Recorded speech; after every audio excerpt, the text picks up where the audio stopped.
Fusion Mobile, quality e-learning experience on the go. Nigeria's foreign policy is the next topic for our discourse. Foreign policy refers to the actions and decisions taken by a state to pursue her interests within the global system. The ability of a nation to influence the decisions and actions of other nations within the country of nations is of great importance. Therefore, Nigeria's foreign policy could be defined as the totality of Nigeria's interaction within the international system. In defining and planning their foreign policies, governments most essentially consider the enhancement of national interests at international level. Nigeria maintains relations with other nations of the world and maintains many diplomatic missions, that is, embassies, high commissions, and consulates abroad. Nigeria also plays host to many foreign missions in Nigeria. We will now look into Nigeria's foreign policy since independence. We will consider first the Balewa era, 1960 through 1966. The Balewa era tried to consolidate by joining international organizations. It was involved in the decolonization process in Africa and stood against the apartheid policy in South Africa. It recognized Africa as the centerpiece of Nigeria's foreign policy. The government also broke diplomatic relations with France over the testing of an atomic bomb in the Sahara Desert.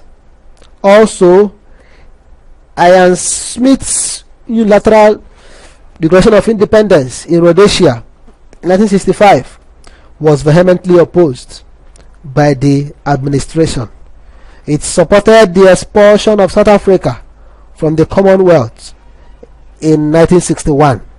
It also played a crucial role in the formation of the OAU in May 25, 1963. We now go to the next one, which is the Crisis and Civil War / Gowon era, 1966 to 1975. This era nearly witnessed the breakup of the country. Our foreign policy shifted emphasis from the west to the east. Most of the weapons used in prosecuting the civil war came from the east. The post-war era of this administration was the application of the 3 R's, which stands for reconstruction, reconciliation, and rehabilitation. The leadership accepted the principle of non-interference in the sovereignty of African states, respect for the principles governing the OAU and the UNO. Also, it played a crucial role in the establishment of the Economic Community of West African States and financial assistance made to the Liberation Committee of the OAU. We go over to the Murtala Mohammed / Obasanjo era, 1975 through 1979. This leadership favored self-determination of African states. The events in Angola were a case in point. The regime supported MPLA, Agostinho Neto's popular movement for the liberation of Angola, against UNITA, FNLA, even though some Western countries reacted negatively. The strained relations which resulted from this, especially with Britain and some Western countries, led to the nationalization of British Petroleum and Barclays Bank. It also gave its way to the struggle against apartheid policy in South Africa by sponsoring the World Conference for Action Against Apartheid, held in August 1977 in Lagos. In 1978, a national agricultural program was inaugurated by this leadership, known as Operation Feed the Nation. We now go to the Shagari era, 1979 through 1983. The Shagari was the Second Republic's civilian leadership in Nigeria. It supported Zimbabwe's independence. This action represented Nigeria's avowed stand on the issue of decolonization. However, the foreign policy of this leadership was not smooth sailing because efforts were made to please the colonial masters. The next one is the Buhari/Idi Agbon era, 1983 to 1985. This regime expelled West Africans living illegally in the country. In early 1985, about 1 million illegal aliens were expelled. The land borders were closed to check smuggling, the inflow of illegal immigrants, as well as currency trafficking. These measures were aimed at consolidating domestic national interest in the nation's foreign policy objectives. This also came with its strained relations with West African states. Relations with Britain also went very sour, especially with Umaru Dikko's affair. The Babangida era, 1985 through 93. The Babangida leadership tried to bring back Nigeria into the forefront of African international relations. Efforts were made to move away slightly from political objectives to economic restructuring. A good number of trade and economic missions were undertaken. For example, Germany, China, Brazil, Japan, Argentina visited Nigeria to discuss possible areas of cooperation. To strengthen South-South cooperation, Nigeria courted Argentina, Brazil, Indonesia, Singapore, Korea, Hong Kong, Zimbabwe, etc. to find areas of possible economic and technical cooperation. This leadership passed a decree and encouraged African states to do same against the dumping of toxic and radioactive wastes on the continent. It is also noted to have re-established diplomatic ties between Nigeria and Israel, as it also established technical aid corps programs for African states. We now look into the next one, which is the Shonekan/Abacha era. This era helped in ushering peace in Liberia. After 7 years of war, a democratic government was set up, headed by Charles Taylor, while President Ahmed Kaba's civilian government was restored after Nkrumah's military junta was removed in Sierra Leone. It also demonstrated Nigeria's belief about Africa as the centerpiece of Nigeria's foreign policy. It also adopted a confrontational posture with the international community. It was accused of abuse of human rights, and subsequently sanctions were clamped down on the country from the West and the member nations of the Commonwealth. Nigeria was alienated and her leadership position in Africa was threatened. Finally, we come to the Abubakar era, June 1998 to May 1999. This leadership embarked on reconciliation with her friends and the world community to correct the poor image the country was plunged into during the regime of the late General Sani Abacha. Abubakar's leadership succeeded in returning Nigeria to its rightful place while evolving an action plan that would see Nigeria through in years to come. Factors that affect Nigeria's foreign policy.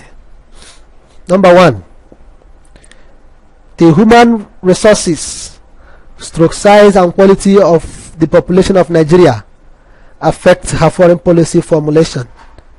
Number 2, the economic resources available help to shape and formulate her foreign policy objectives.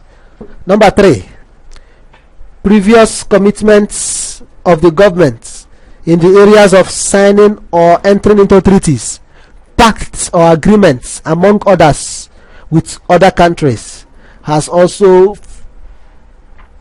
affected her foreign policy formulation. Number 4, the strength of the Army, Air Force and Navy can affect her foreign policy. Number 5, the industrial and technological strength of Nigeria have the capacity to affect her foreign policy formulation. Number 6, people's opinion on issues of national importance can influence Nigeria's foreign policy. Number 7, Nigeria is located in Africa and has made it clear that as it is in Africa, Africa should be the centerpiece of her foreign policy. Consequently, Nigeria worked for the decolonization of the African continent, supported the struggle for the eradication of apartheid policy in South Africa. We now look into the major features of Nigeria's foreign policy. Number 1, the country maintains friendship and cooperation with other nations of the world that respect her territorial sovereignty. Number 2, to remain non-aligned with any of the power blocs. Number 3, adoption of clear and practical policies regarding Africa with a view to bringing about cooperation and progress to all independent African states. Number 4, helping non-independent African states to achieve total independence, confirming the statement that Africa is the centerpiece of Nigeria's foreign policy. Number 5, Nigeria has respect for other states in Africa based on the principle of non-interference in the internal affairs of other states. These are some of the features of Nigeria's foreign policy. The next discourse we are going to look into is reasons for the adoption of Africa as the centerpiece of Nigeria's foreign policy. Why has Nigeria adopted Africa as the centerpiece of her foreign policy? Number 1, with her size and population on the continent added to its enormous wealth, Nigeria has a task to accomplish for African states.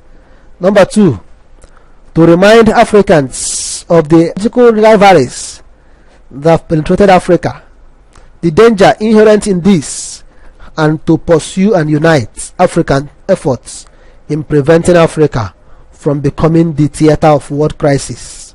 That means, number 3, to cooperate with African states for an improved interterritorial communication and transport facilities on the continent, and to encourage African states to pool their resources together and develop higher education and research programs.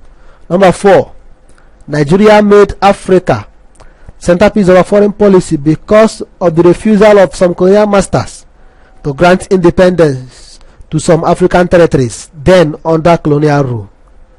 Number 5, geographically, Nigeria is located in Africa, and it is natural that sister African states should first receive Nigeria's attention before other states of the world. Africa, therefore, was given a pride of place by most Nigerian leaders. These are some of the reasons why Nigeria adopted Africa as the centerpiece of her foreign policy. We will now look into ways by which Nigeria maintains friendly relations with African states.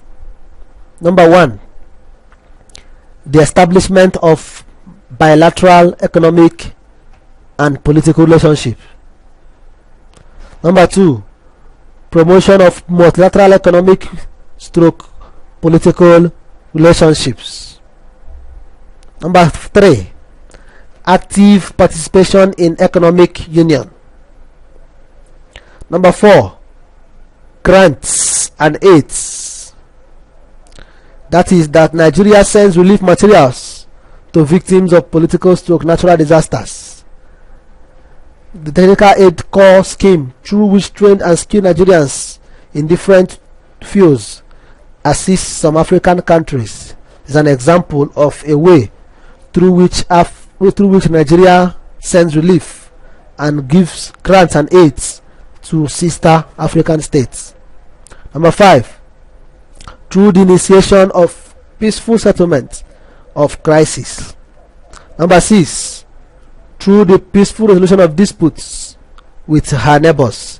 Example, Nigeria and Cameroon over the Bakassi Peninsula. Number seven, through its participation in peacekeeping operations in Africa. Example, Congo, Chad, Liberia, and all the rest of them. So these are ways by which Nigeria maintains friendly relations with African states. We will now go into what we call the non-alignment. Non-alignment may be defined as non-commitment of a nation to either the West or the East on any international issue. It is aimed at, number one, eliminating in its entirety all the traces of racial segregation, colonialism, neo-colonialism, especially in third world countries. Number two, it is aimed at mounting opposition to issues about arms race and nuclear weapons, and to garner support for the elimination of warheads and disarmaments. Number three, to support every move at resolution of disputes among nations. Number four, to create an avenue for states to interact freely within the Committee of Nations. Number five, to allow nations pursue the economic and political policies without any interference from either the East or the West. These are some of the aims and objectives of the non-aligned movements. Problems of non-aligned movements. Number one, this body has no features of a well-defined national body, e.g. a charter, organs or institutions of a well-established national body is not found in this movement. Number two, the majority, if not all, members of the movement are poor. Number three, it has no military establishment of its own to enforce or compel obedience to its resolutions. Number four, non-aligned movement was supposed to be a neutral body, but ironically it could not live up to this ideal. Number five, differences in ideological stance, where some countries are capitalists and others are socialist, has been affecting the reality of the movement and the objectives it has vowed to uphold. Number six, the control of the IMF and World Bank by developed nations is affecting the policy of the movement, as the economies of some members of the movement are in shambles, and their going to World Bank or IMF means that they should be ready to obey their conditionalities. Number 7. The problems facing this movement are sometimes complex and difficult to tackle because its composition shows that they are people of different cultural, history, political system, beliefs, etc. These are the problems of the non-aligned movement. And we will now go finally into reasons Nigeria adopted the non-aligned movement. Why did Nigeria choose to adopt the non-aligned movement? Number 1, to interact and cooperate freely with any nation within the Committee of Nations. Number 2, to pursue its economic and political policies without any dictation or interference. Number 3, Nigeria would be able to concentrate on issues affecting Africa since it regards itself as the mouthpiece of Africa on international issues. Number 4, in order to guide and protect the sovereignty of Nigeria. Number 5, to give the leaders a free hand in putting the interest of the country above any other consideration in foreign policy decisions.